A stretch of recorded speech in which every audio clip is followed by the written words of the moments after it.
Hello everyone, मैं doctor साक्षी तिवारी।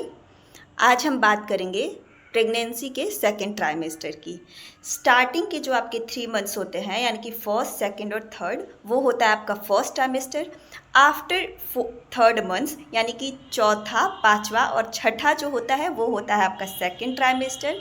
और जो सातवां, आठवां और नौवां महीना होता है उसको हम बोलते हैं थर्ड ट्राइमेस्टर। यानी कि आपकी जो प्रेगनेंसी की जर्नी होती है वो 3 ट्राइमेस्टर में डिवाइड होती है, फर्स्ट, सेकेंड एंड थर्ड। तो जो मिड वाले आपके 3 मंथ्स होते हैं, बीच वाले जो 3 महीने होते हैं, यानी कि चौथा, पाँचवा और छठा, वो आपका होता है सेकेंड ट्राइमेस्टर, जिसको कि हनीमून फेज़ भी बोला जाता है।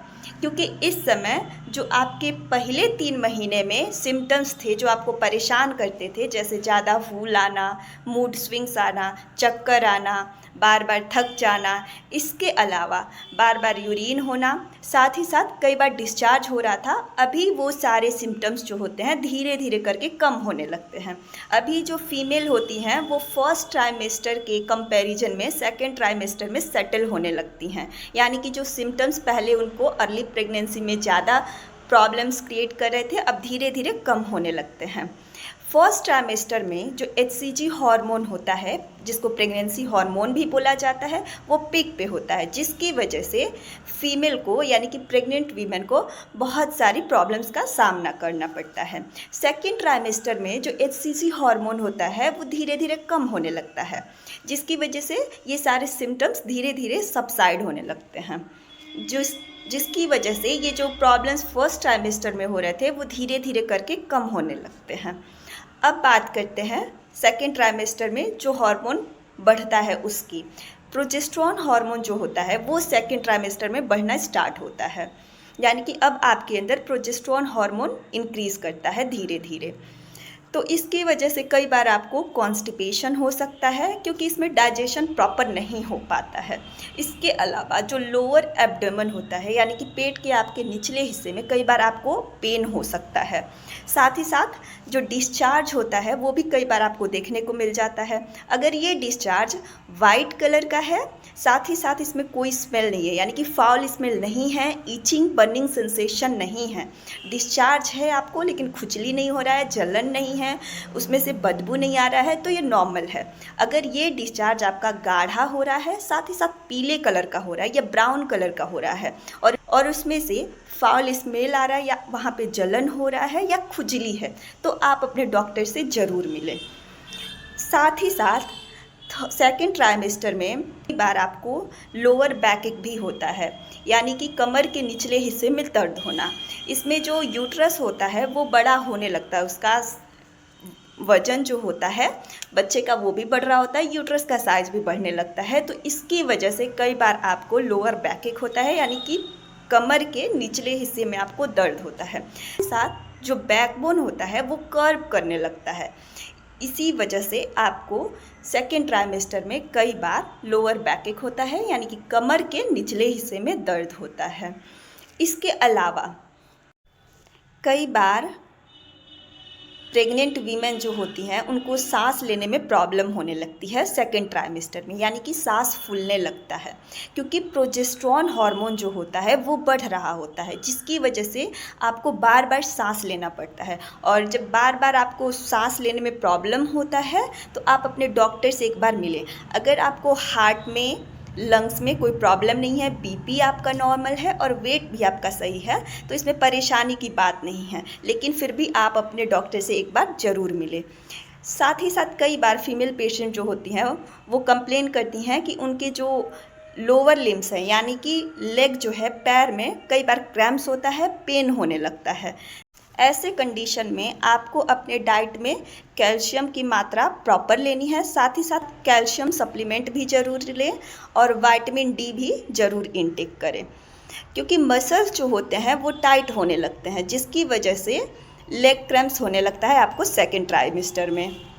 कई बार आपको सेकेंड ट्राइमेस्टर में हेडेक होने लगता है, तो आप अपना पहले बीपी मॉनिटर करवाएं। साथ ही साथ अगर आपको कोई माइग्रेन की या अदर कोई परेशानी नहीं है तो आप इसमें खाने के जस्ट बाद रेस्ट ना करें, क्योंकि खाने के जस्ट बाद अगर हम लेट जाते हैं तो कई बार ये भी आपका एक रीज़न होता है हेडेक होने का। साथ ही साथ इसमें फ़ोन आपको कम यूज़ करना है, क्योंकि इसमें जो रेडिएशंस होते हैं, रेडिएशंस का जो एक्सपोजर होता है वो हार्मफुल होता है। इसकी वजह से भी कई बार आपको हेडेक होने लगता है।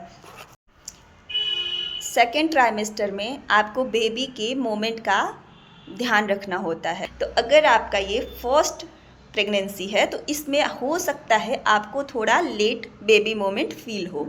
अगर आपका ये सेकंड या थर्ड प्रेगनेंसी है तो हो सकता है आपको थोड़ा अर्ली बेबी मोमेंट्स फील हो, क्योंकि फर्स्ट प्रेगनेंसी में थोड़ा सा डिले फील होता है। कई बार आपको 4th मंथ के एंड में और 5th मंथ की स्टार्टिंग में सेकेंड या थर्ड प्रेगनेंसी में फील होता है बेबी मोमेंट्स। और अगर फर्स्ट है आपकी प्रेगनेंसी तो हो सकता है आपको 5th मंथ के एंड में और बेबी मोमेंट्स फील हो। इस सेकेंड ट्राइमेस्टर में ही आपके पेट पे, आपके जांघों के नीचे तथा आपके ब्रेस्ट पे स्ट्रेच मार्क्स दिखने स्टार्ट हो जाते हैं। इसमें हम जनरली आपको कोई भी मेडिसिन या ट्रीटमेंट लेने के लिए रिकमेंडेशन नहीं देते हैं, लेकिन फिर भी अगर आपको ज़्यादा प्रॉब्लम है तो आप अपने डॉक्टर से एक बार मिल लें। अब हम बात करते हैं बच्चे के ऑर्गन्स की। इसमें बच्चे के जो मेजर ऑर्गन्स होते हैं, जैसे कि हार्ट है, किडनी है, लीवर है, ब्रेन है, सब फुली डेवलप्ड हो चुके होते हैं। बच्चे के जो फिंगर्स हैं, नेल्स हैं, वो भी डेवलप हो चुके होते हैं, बन गए होते हैं। बच्चा अब जो होता है वो सोना और उठना भी स्टार्ट कर देता है। उसके आई लैशेज़, आईलिड्स भी बन चुके होते हैं। कई बार आपको बच्चे का मोमेंट इसमें 3 या 4 घंटे के लिए फील नहीं होता है, क्योंकि बच्चा जो होता है वो आपके स्लीप साइकिल पे होता है, तो इसलिए परेशान नहीं होना है। लेकिन फिर भी आपको 3 या 4 घंटे से ज़्यादा बच्चे का मोमेंट फील नहीं हो रहा है तो आप अपने डॉक्टर से मिलें। अब बात करते हैं प्लेसेंटा की।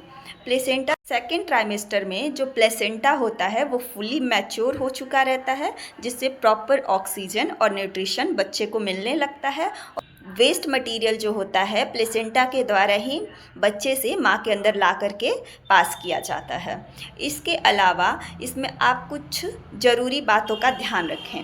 सेकेंड ट्राइमेस्टर में आपको बच्चे के मोमेंट का ध्यान रखना होता है और लेवल 2 स्कैन करवाना होता है, जिसको एनॉमली स्कैन भी कहा जाता है, जो कोई भी बच्चे के अंदर डिफॉर्मिटी होती है उसको डिटेक्ट करता है। यानी कि बच्चे के अंदर कोई भी जन्मजात विकृति होती है, इससे आपको पता चल जाता है। तो इसलिए जो एनॉमली 2 होता है यानी कि लेवल 2 है, उसको आप मिस कभी नहीं करें, वो बहुत ज़रूरी होता है।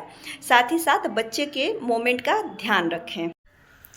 अब बात करते हैं सेकेंड ट्राइमेस्टर में आपको डाइट में क्या क्या इंक्लूड करना है। तो सबसे पहले आपको आयरन रिच डाइट लेना है, यानी कि हरी सब्जियां, पालक, अनार, चुकंदर, ये सब जो होता है वो ब्लड सप्लाई को प्रॉपर रखता है, साथ ही साथ बच्चे और माँ दोनों के हेल्थ का प्रॉपर ध्यान रखता है। इसके अलावा आपको कैल्शियम को भी अपने डाइट में भरपूर मात्रा में इंटेक करना है, तो जो कि बच्चे के बोन के लिए और साथ ही साथ दांतों के लिए बहुत ज़रूरी है। तो इसमें आपको दूध, दही, पनीर ये सब इंटेक करना है। इसके अलावा आपको अपने डाइट में प्रोटीन को ऐड करना है।